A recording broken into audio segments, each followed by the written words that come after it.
440.000 người xem cùng lúc, top 1 Weibo hot search, top 1 bảng giải trí Douyin với cụm từ tìm kiếm Hàn Lập kết anh là những thành tích nổi bật mà tập 156 Phạm Nhân Tu Tiên đã ghi nhận cho đến thời điểm hiện tại. Không chỉ vậy, ngay khi vừa công chiếu, lượng truy cập tăng vọt khiến hệ thống sập trong vòng 10 phút, video không tải nổi, bình luận trực tiếp lag nặng, thậm chí nhiều tài khoản bị out khỏi ứng dụng. Có thể nói, tập vừa rồi đã tạo ra một cơn bão lưu lượng đúng nghĩa, linh khí của Hàn Lập kết anh mạnh đến mức hạ gục cả nền tảng vốn nổi tiếng chịu tải tốt của người anh em xứ Trung. Với đà này, chắc chắn những tập tiếp theo, Phạm Nhân Tu Tiên sẽ còn tạo ra nhiều kỷ lục mới. Và không để các bạn chờ lâu, ngay bây giờ hãy cùng kênh YouTube Review 5 phút đến với những nội dung hấp dẫn nhất trong tập 157 các bạn nhé. Sau khi hai vị nguyên anh trưởng lão Lạc Vân Tông rời đi, Ngân Nguyệt đã ngay lập tức xuất hiện và mang theo một tấm poster đỏ rực để chúc mừng hắn kết anh thành công. Thế nhưng chỉ trong ít phút, cô nàng đã biến trở lại hình dáng Bạch Hồ vì pháp lực không đủ. Lần sau, nếu muốn biến thành hình người lại phải đợi tiếp 1 tháng. Thế vậy, Hàn Lập lên tiếng an ủi, chờ người tiến cấp đến yêu thú cấp 8 liền có thể vĩnh viễn biến ảo thành hình người, bây giờ không nên nóng lòng như thế. Miệng thì nói vậy, nhưng người nóng lòng lúc này lại là Hàn Lập các bạn ạ. Hắn lập tức hỏi Ngân Nguyệt về bí mật động trời ẩn giấu bên trong Hư Thiên Đỉnh, bởi đã đến lúc hắn cần biết phương pháp mở đỉnh cũng như các bảo vật khác bên trong.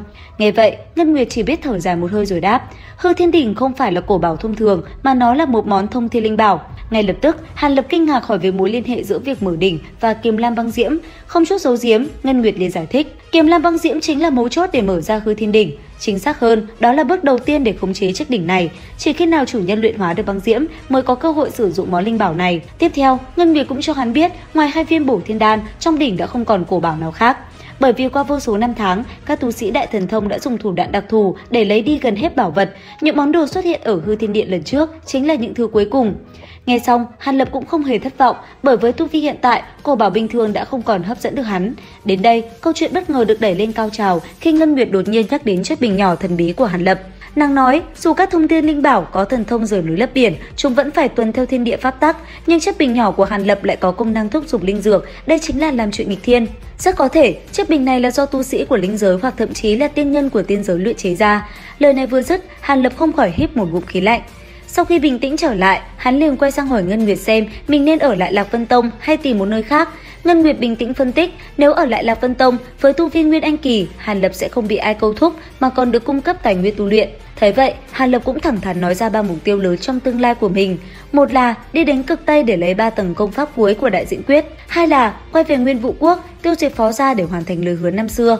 3 là dành thời gian để ngưng tụ, củng cố cảnh giới Nguyên Anh. Dựa trên kế hoạch này, Ngân Nguyệt một lần nữa đề nghị Hàn Lập nên tạm thời ở lại Lạc Vân Tông, vì việc có một môn phái chống lưng sẽ có lợi hơn rất nhiều so với làm một tán tu đơn độc. Tiếp nối câu chuyện, Ngân Nguyệt tò mò hỏi, chủ nhân thường ngày đã tinh tế suy nghĩ, khi kết anh chắc chắn đã gặp phải tâm ma lợi hại xâm nhập, có thể kể cho ta nghe được không?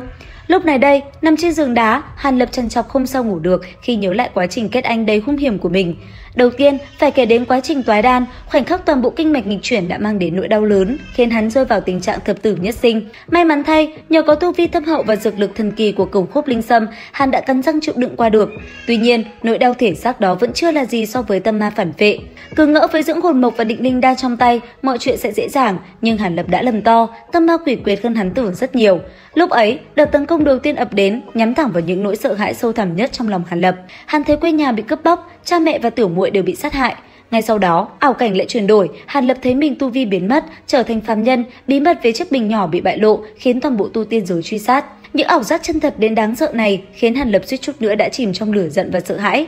May mắn thay, vào thời khắc then chốt, định linh đan đã giữ lại cho hắn một tia thanh minh cuối cùng, giúp Hàn Lập phá tan ảo giác. Nhưng chưa kịp thở phào, một đợt tấn công còn quỷ quyệt hơn đã ập tới. Lần này, tâm ma không dùng nỗi sợ mà dùng sự cám dỗ của hạnh phúc. Trong ảo giác, Hàn Lập thấy mình được đoàn tụ với cha mẹ, được kết hôn với Nam Cung Uyển, thậm chí còn có được cả Mặc Thị tỷ muội và Trần Sảo Thiến. Đỉnh điểm, hắn còn thấy mình tu vi đại thành, xưng bá thiên nam. Cuối cùng, phi thăng linh giới, sống cùng trời đất, Hàn Lập cứ thế chìm đắm trong giấc mộng đẹp đó không biết bao nhiêu năm tháng. Cho đến khi, nhờ một cơ duyên xảo hợp nào đó, hắn đột nhiên bừng tỉnh, phá tan tâm ma và chính thức ngưng kết Nguyên Anh thành công. Ngay sau đó, một cảnh tượng kỳ diệu đã diễn ra. Khi Nguyên Anh lần đầu xuất hiện bay ra khỏi đỉnh đầu, Hàn Lập cảm nhận đó chính là mình, nhưng lại không thể điều khiển. Hắn chỉ có thể trơ mắt nhìn nó vui đùa như một đứa trẻ vô lo, tiến vào cảnh giới phản pháp quy chân. Quay trở về thực tại, dù đã kết anh thành công, nhưng những ký ức kinh hoàng đó vẫn khiến Hàn Lập vô cùng mệt mỏi và không thể ngủ sâu. Trong cơn mơ màng, hắn lại thấy mình quay về tuổi thơ, vô tư chạy nhảy bên sườn núi cùng gia đình trong một giấc mộng thật đẹp. Đến đây thì hồi tưởng của Hàn Lập cũng kết thúc, cửa ải sinh tử lớn nhất đã qua, Nguyên Anh đã thành. Vậy bước tiếp theo của Hàn Lập tại Lạc Vân Tông sẽ là gì? Hắn sẽ bắt đầu tu luyện thần thông mới hay lập tức lên kế hoạch cho những mục tiêu lớn của mình? Hãy cùng theo dõi kênh YouTube Review 5 phút để biết thêm chi tiết trong tập sau nhé. Xin chào và hẹn gặp lại!